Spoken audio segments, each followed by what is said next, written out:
सर्वसामान्यांच्या हक्काचा आवाज जागर जनस्थान।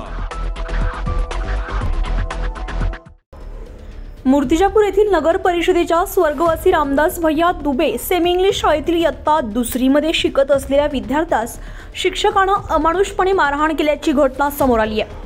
मात्र या घटनेबाबत पालकांवर मोठा दबाव टाकला जातोय।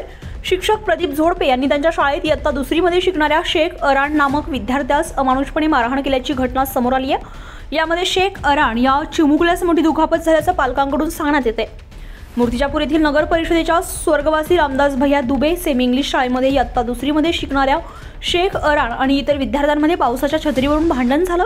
या कारणावरून शाळेतील मुख्याध्यापक प्रदीप झोडपे यांनी शेख अरान या चिमुकल्यास अमानुषपणे मारहाण करून त्याची मान दाबली। यामध्ये अरानच्या मानेला जबर दुखापत झाल्याचं अरानच्या पालकांनी आमच्या प्रतिनिधींशी बोलताना सांगितलंय।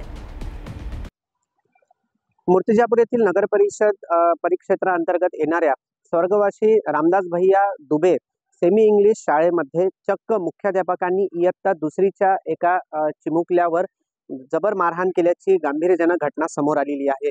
मात्र सदर घटनेचे लपवालपवी करण्याकरिता सदर शिक्षकाने पालकांच्या इथेच जर बघितलं तर दबाव टाकण्याकरता 6 ते 7 शिक्षक घेऊन जाऊन दबाव टाकण्याचा प्रयत्नही केल्याचे समोर आलेले आहे। मूर्तिजापूरवरून श्याम वाळस्करसह मी प्रतीक कुरेकर, जागर जनस्थान, अकोला। मात्र याबाबत प्रसार माध्यमांच्या प्रतिनिधींनी मुख्याध्यापक प्रदीप झोडपे यांच्याशी संपर्क केला असता प्रदीप झोडपे यांनी इतर 6 ते 7 शिक्षकांच्या सहारे सदर विद्यार्थ्यांच्या घरी जाऊन त्या पालकांवर दबाव टाकण्याचा प्रयत्न केला आणि असे काही घडलेच नाही। अरान हा पाय घसरून पडला आणि त्याला दुखापत झाली असल्याचं पत्रकारांना सांगा असा दबाव पालकांवर टाकत असल्याचं पालकांनी बोलताना सांगितलंय। मेरा लड़का नगर परिषद स्कूल में पढ़ता तो झोड़पे सर ने उसको मारा, उसकी गर्दन सूज गई। में आया था तो वो उन्होंने बोले टूप लगा दो सूजन उतर जाएगी। वो झोड़पे सर आए थे कंप्लेंट करने को घर पर, तो वो बोले पत्रकार को बोलना वापस ले लो। तर सदर प्रकरण दडपण्यासाठी शहरातील नावलौकिक एका माजी नगराध्यक्षांकडून सदर मुख्याध्यापकास पाठबळ देत नगर परिषदेच्या अधिकाऱ्यांवर दबाव टाकला जात असल्याचं बोललं जात आहे। सदर घटना नगर परिषदेचे मुख्याधिकारी आणि गट शिक्षणाधिकारी यांनी गांभीर्याने घेऊन अरान याला न्याय देऊन शिक्षकावर काय कारवाई करतात याकडे सर्वांचंच लक्ष लागून राहिलंय।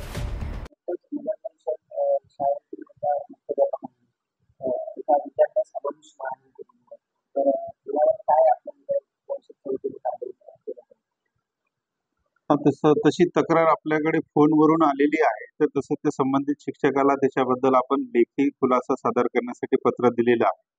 त्या संबंधित पालकांनी सुद्धा आज आपल्या नगर परिषद कार्यालयामध्ये तक्रार देण्याचं सांगितलेलं आहे की त्याप्रमाणे आम्ही एक चौकशी समिती गठीत करून त्या प्रकरणाची सखोल चौकशी करू आणि जर संबंधित दोषी आढळला तर त्याच्यावर आम्ही स्ट्रिक्ट ऍक्शन घेऊ। जागर जनस्थानसाठी कॅमेरामन श्याम वाळस्कर सह प्रतीक कुरेकर, अकोला।